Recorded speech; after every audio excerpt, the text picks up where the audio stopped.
situation au CHU Grenoble-Alpes reste très tendue. Un homme de 91 ans est décédé aux urgences après 3 jours d'attente pour un lit en gériatrie. Le 3e décès en quelques mois. Les syndicats ont déposé un signalement au procureur pour mise en danger de la vie d'autrui. Répression violente des manifestations. Sommes-nous désormais dans une démocratie policière? C'est en tout cas l'analyse de Sébastien Rocher, directeur de recherche au CNRS, prof à Sciences Po Grenoble et auteur d'un livre sur les relations entre la jeunesse et la police. Il est l'invité du JT. Et puis, pour un sujet un peu plus léger, on prendra les bulles pour monter à l'Alpe d'Huez, la station qui accueillait le week-end dernier son 16e festival de bande dessinée, avec comme invité d'honneur Alexis Nem, qui a appris aux enfants à dessiner Mickey et Donald. Bonsoir à tous, ravi de vous retrouver dans ce JT du mercredi 19 avril 2023. Du lundi au vendredi, à partir de 18h, l'essentiel de l'actualité du Grand Grenoble. Il y a tout juste une semaine, un homme de 91 ans est décédé aux urgences du CHU de Grenoble alors qu'il attendait depuis 3 jours un lit en gériatrie. Pourtant, son pronostic vital ne semblait pas engagé. Sa famille n'était pas présente puisque les proches ne sont pas admis aux urgences depuis le Covid. Depuis cette crise, l'organisation des urgences est en grande souffrance. Quelques jours avant le décès du vieil homme, les syndicats avaient déposé un signalement pour mise en danger de la vie d'autrui. Le parquet de Grenoble a annoncé ce midi qu'il n'ouvrirait pas d'enquête et classé l'affaire sans suite en l'absence d'infraction pénale. Mais le malaise reste bien présent. Nous sommes depuis des mois alertés, que ce soit les personnels comme les syndicats, sur la situation que les urgences vivent depuis plusieurs mois, voire maintenant des années. Nous avons fait un signalement ces derniers jours, le 5 avril, pour mise en danger de la vie d'autrui. Malheureusement, il y a eu un décès ces derniers jours, mais ce n'est pas le seul. Nous, on attire l'attention sur 3 décès des morts inattendues, qu'on appelle, et qui sont arrivés depuis le mois de décembre. Les patients qui sont décédés attendaient depuis plusieurs jours un lit d'hospitalisation. La capacité maximale des urgences est à 55 patients en même temps. Et que ces derniers mois, la moyenne est plutôt de 80, avec des pics à 100-110, avec une diminution du personnel, surtout médical. Et donc, ça fait que la surveillance des patients reste très compliquée. La seule demande des personnels et des syndicats, c'est nous redonner les moyens pour pouvoir prendre soin des patients. Dans un communiqué, la direction du CHU de Grenoble explique que 50% des postes d'urgentistes sont vacants depuis 1 an et demi et que plus de 200 lits sont fermés faute de candidats médecins. Elle espère pouvoir recruter des soignants dès les sorties d'école en septembre. Ils ne sont plus que 2 et à la fin, il n'en restera plus qu'un. Les salariés de Gosport devront encore patienter un peu avant de connaître le nom du repreneur de leur entreprise. Le tribunal de commerce de Grenoble rendra sa décision le 28 avril en proposant de garder 1631 postes sur les 2200 actuels contre 1613 pour le groupe anglais Frasers. Intersport à la faveur des salariés. Lundi, la holding détenue par Michel Ohaillon avait renoncé à proposer un plan de continuation. Le groupe Gosport est pour l'instant en cessation de paiement. Les violences policières, mythe ou réalité, participer à une manifestation, est-ce prendre le risque de se faire taper dessus? La démocratie perd-elle le fil? On en parle à présent avec mon invité, Sébastien Rocher. Bonsoir. Bonsoir. Vous êtes directeur de recherche au CNRS, enseignant à Sciences Po Grenoble, spécialiste des questions de police et de sécurité. Vous avez récemment publié aux éditions Grasset un livre intitulé « La nation inachevée ». On y reviendra. On a l'impression que ces derniers temps, après les gilets jaunes, depuis les manifestations contre les réformes des retraites et même lors d'autres rassemblements, certains représentants des forces de l'ordre se montrent peut-être plus violents. Est-ce qu'on assiste à une brutalisation des opérations de maintien de l'ordre ? Si on regarde les choses globalement, je dirais dans la séquence 2018 jusqu'à aujourd'hui, sur 5 années, oui. C'est très clair. Il y a un usage de la force, ce sont les termes juridiques. Dans la réalité, c'est le corps à corps, c'est la violence qui s'est considérablement élevée en France.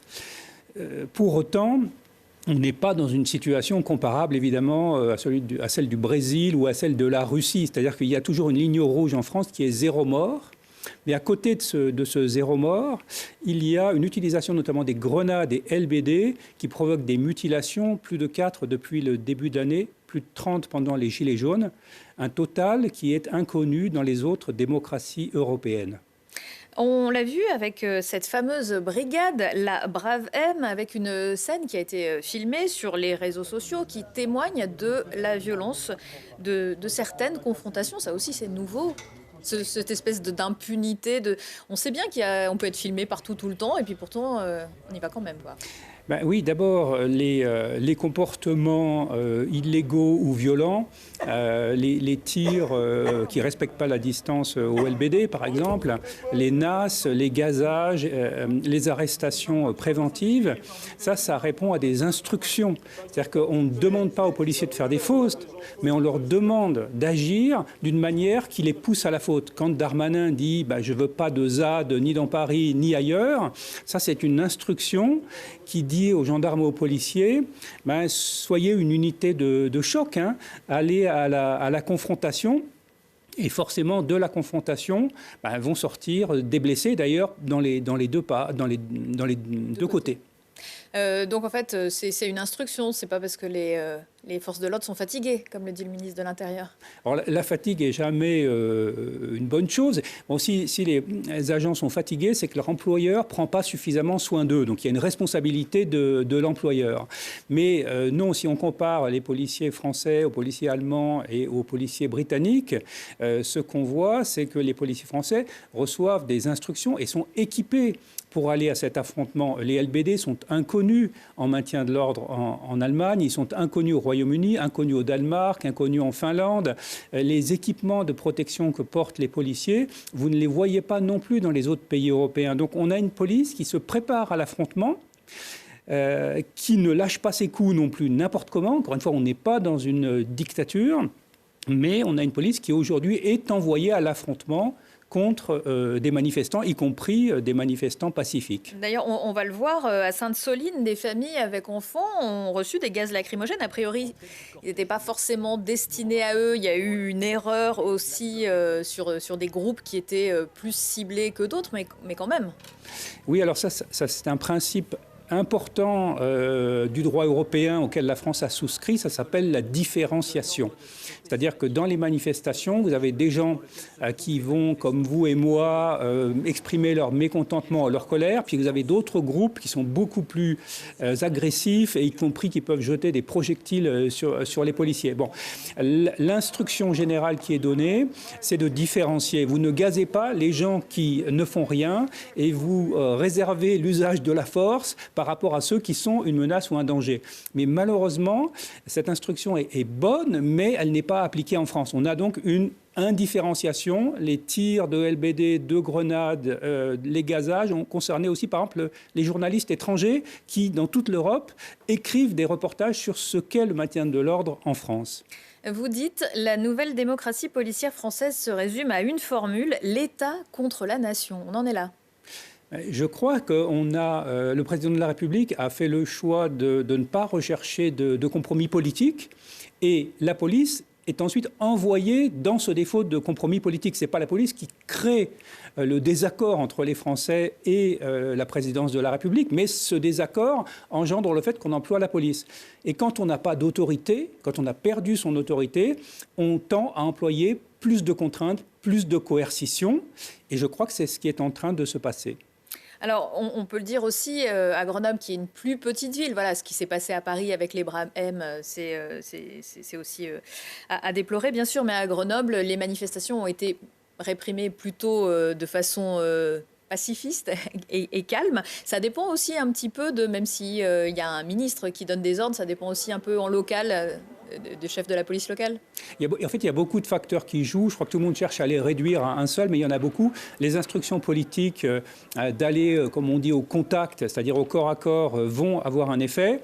Mais l'interprétation ensuite des instructions qui ne disent pas ça noir sur blanc, qui disent en général il faut disperser la manifestation, mais il faut veiller à la sécurité des personnes. Donc cet équilibre entre les différentes instructions, ça, c'est le fait d'un chef de police. Et il y a quantité de chefs de police en France qui ne sont pas dans la recherche de la confrontation, mais qui sont placés dans cette difficulté. Vous avez donc récemment publié un ouvrage, La Nation inachevée, sous-titré « La jeunesse face à l'école et la police ». Ce que vous dites, c'est qu'il ne faut pas faire entrer le style policier dans l'éducation et que les actions de la police peuvent aussi avoir des conséquences sur le développement éducatif de certaines populations. C'est ce que maintenant les travaux français et aussi américains montrent. L'expérience de la police, le fait par exemple d'être rudoyé, brutalisé, de recevoir un coup de matraque, ça c'est le fondement des émotions qui soutiennent notre adhésion à la nation, à la République. Vous n'avez jamais rencontré la nation. Personne ne peut jamais rencontrer la nation. Appartenir à une nation, c'est une croyance collective. Les coups qu'on reçoit, le fait d'être maltraité, brutalisé, détruisent cette idée d'être en commun, d'avoir quelque chose à partager. Et c'est ce qu'on voit à partir de ces études dans la Nation inachevée, là, qui ont été faites à Grenoble et à Lyon, d'ailleurs, pour une grande partie. On voit ces processus, on peut les mesurer avec des outils statistiques. On pourrait en parler pendant très longtemps. Je vous conseille donc, si vous êtes intéressé par la question, de lire La Nation inachevée, publiée aux éditions Grasset. Merci beaucoup, Sébastien Rocher. Merci. Allez, pour s'évader un peu de notre quotidien, chaque année, l'île au soleil se transforme en fin de saison en île aux bulles. L'Alpe d'Huez accueillait le week-end dernier sa 16e édition du festival de bande dessinée, un festival co-organisé par Glénat, l'éditeur grenoblois qui détient notamment la licence Disney et fait appel à des auteurs reconnus pour illustrer les nouvelles aventures de Mickey, comme Alexis Nem, invité d'honneur, qui est venu donner quelques conseils. Apprendre à dessiner Mickey, c'était l'activité proposée à une vingtaine d'enfants lors du festival de la BD de l'Alpe d'Huez. On a tous un lien avec Mickey, et on a tous un lien différent. En parlant avec les auteurs qui sont dans la collection, je me suis rendu compte que chacun avait un attachement qui est lié soit à un magazine, soit à des lectures de jeunesse. C'est effectivement un personnage qui a traversé un peu nos vies. Dans cette salle de classe, les stylos aux livres de cours laissent place aux crayons et carnets à dessin. Les jeunes dessinateurs se sont concentrés pour donner vie à cet emblème presque centenaire grâce au conseil du dessinateur Alexis Nem. Oui, alors c'est assez marrant parce que même avec des tranches d'âge assez proches, on voit qu'il y a différents déjà niveaux de dessin et puis différentes approches. Ceux qui n'ont pas du tout au niveau de dessin ont des approches qui peuvent être très graphiques et on a des résultats qui sont assez rigolos, qui peuvent être très design. Il y a beaucoup d'enfants qui font des têtes géantes. Du coup, on a aussi dans l'univers un peu kawaii qui est un peu à la mode en ce moment. Donc, ça fait toutes sortes de dessins assez rigolos et c'est très amusant. Pas facile de reproduire les traits de ce personnage emblématique, mais chacun donne donc son interprétation de la célèbre souris, lui donnant une nouvelle vie, un élément clé de la longévité de Mickey. Il y a des auteurs qui l'ont travaillé de manière assez rigide, avec des proportions très calibrées, très carrées, et puis d'autres un peu moins. Et moi, donc il y a un peu de latitude quand même de mouvement pour le faire vivre. C'est pas si rigide que certains personnages qu'on connaît. Mickey Mouse fait encore rire et rêver les jeunes générations, lui assurant un bel avenir pour encore des années. Ils sont vraiment marrants, ces grosses têtes, super classe. Ça dépend un peu effectivement de chaque génération, c'est-à-dire que c'est un personnage qui peut être à la mode pendant un certain temps, être visible en animation, puis plus du tout, puis être visible en magazine. Le magazine marche pas mal en ce moment, donc les enfants le connaissent bien. En 2022, la bande dessinée est le livre qui s'est le plus vendu en France. L'autre festival de l'Alpe d'Huez, c'est celui du film de comédie dont, si on parlait, Lucille Dailly reçoit Fanny Lacroix, maire de Châtel-en-Trièves, qui a inspiré une réalisatrice pour le personnage principal de sa comédie Les Petites Victoires, qui a remporté 2 prix à l'Alpe. Avec ou sans victoire, sa passion du ski sera toujours là pour Coralie Frasse-Sombé, jeune retraitée de l'équipe de France, qui construit désormais son nouvel avenir. Et avant le salon du modèle réduit de Noyaret, l'organisateur Franck Bozzi nous raconte sa passion de la miniature qui nourrit un imaginaire infini. Également dans l'agenda, Lord Betrave, qui se produira à partir de jeudi et pour 3 soirs à la Basse-Cour, le café-théâtre grenoblois. Débarqué de sa Suisse natale avec un pouvoir d'achat indécent et un pseudo plus que douteux, l'humoriste s'engage avec force pour une neutralité lâche. Un spectacle corrosif, déglingué et jouissif dans lequel Lord Betrave prend au sérieux l'absurdité de notre quotidien pour mieux rire de sujets sérieux ou l'inverse. Retour de l'actu dans 1 heure et en replay sur télégrenoble.net. Je vous souhaite à tous une très belle soirée.